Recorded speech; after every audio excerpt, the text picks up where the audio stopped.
मेरे बच्चे, जिसने तुम्हारा प्रेम छीनने की कोशिश की है, अब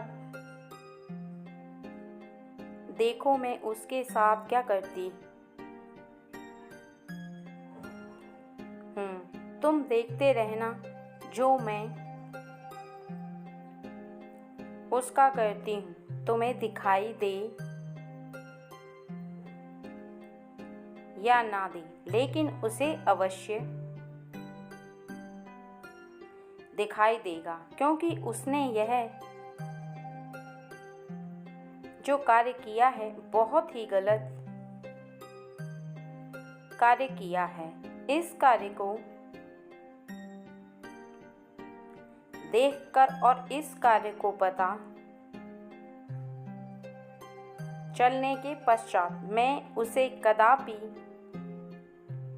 माफ नहीं करूंगी, क्योंकि जो दो लोगों के सच्चे प्रेम को दूर करके बीच में घुसने की कोशिश कर रहा है और दो लोगों को यहाँ वहाँ की बातों से भरकर लड़ाई करवाकर खुद बीच में आना चाहता है, तुमसे तुम्हारा प्यार छीनना चाहता है। वो चाहता है यदि तुम्हारा रिश्ता टूट जाए तो उसे खुशी हो। अब मैं उसके साथ जो करूँगी वो उसे बहुत ही ज़्यादा रुलाएगा, क्योंकि जो मैं करूँगी वह मैं उसे अभी बता नहीं सकती, लेकिन वह बहुत ही ज़्यादा उसे रुलाने वाला होगा। क्योंकि यदि उसने किसी के सच्चे प्रेम के बीच में जाकर यदि कोई तीसरा व्यक्ति बीच में गलतफहमी पैदा करता है और दूर करने की कोशिश करता है, तो वह बहुत बड़ा पाप करता है। क्योंकि जहाँ पर निस्वार्थ भाव का प्रेम होता है, अर्थात सच्चा प्रेम होता है, वहाँ पर एक बहुत बड़ी शक्ति विद्यमान रहती है, और उस शक्ति को यदि कोई तोड़ने की कोशिश करता है तो उसे उसका दंड अवश्य मिलता है और उसे दंड भोगना ही पड़ता। इंसान से यदि अनजाने में गलती हो जाती है तो उसकी माफ़ी मिल जाती है, लेकिन जानबूझकर किए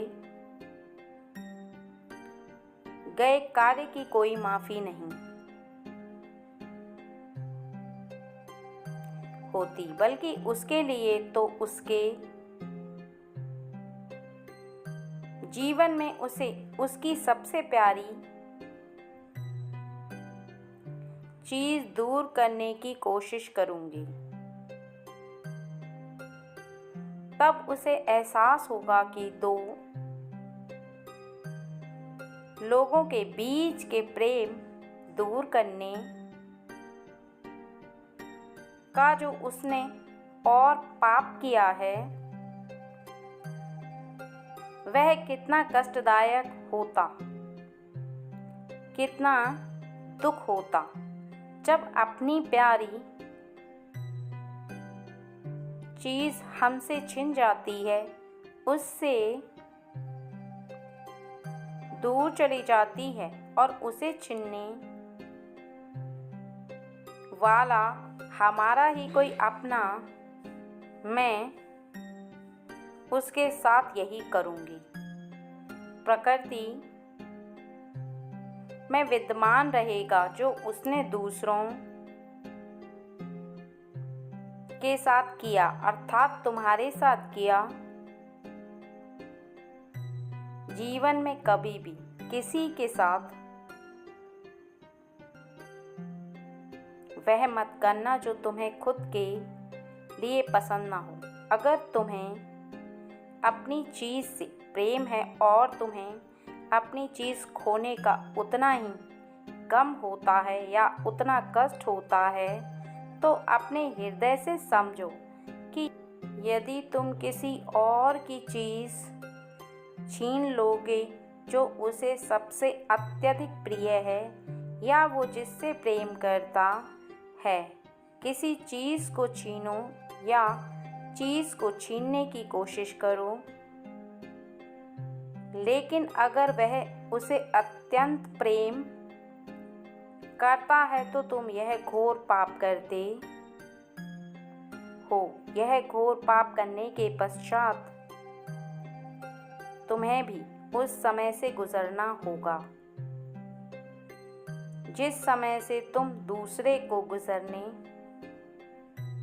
के लिए मजबूर कर रहे हो।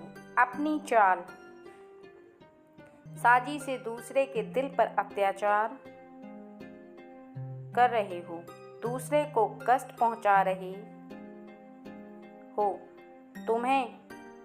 मैं तुम्हें कभी माफ़ नहीं करूंगी और ना ही उसे कभी बख्शूंगी, क्योंकि उसे मैं अगर माफ़ भी कर दूं तो यह प्रकृति कभी उसे माफ़ नहीं करेगी, क्योंकि प्रकृति वही देती है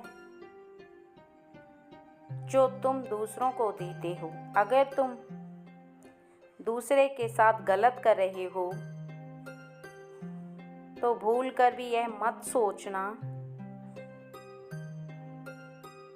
कि तुम बच जाओगे उस चीज़ से।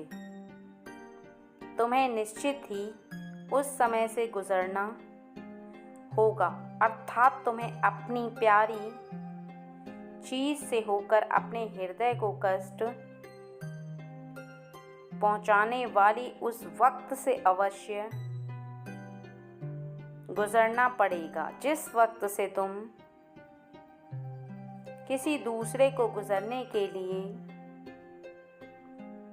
तैयार करते अगर भूल गए तो उस व्यक्ति के सामने निश्चित ही दिन आएगा। इसलिए कभी भी किसी का दिल मत दुखाना और ना ही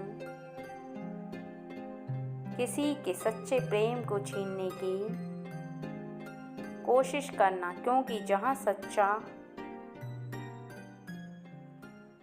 प्रेम होता है वहाँ पर ईश्वर का वास होता है, और जहाँ ईश्वर का वास होता है वहाँ पर सच्चा प्रेम, दोनों एक दूसरे के पूरक हैं। इसलिए इस एक बंधन को तोड़ने वाला हर व्यक्ति गुनाहगार और पाप का भागीदारी बन जाता है।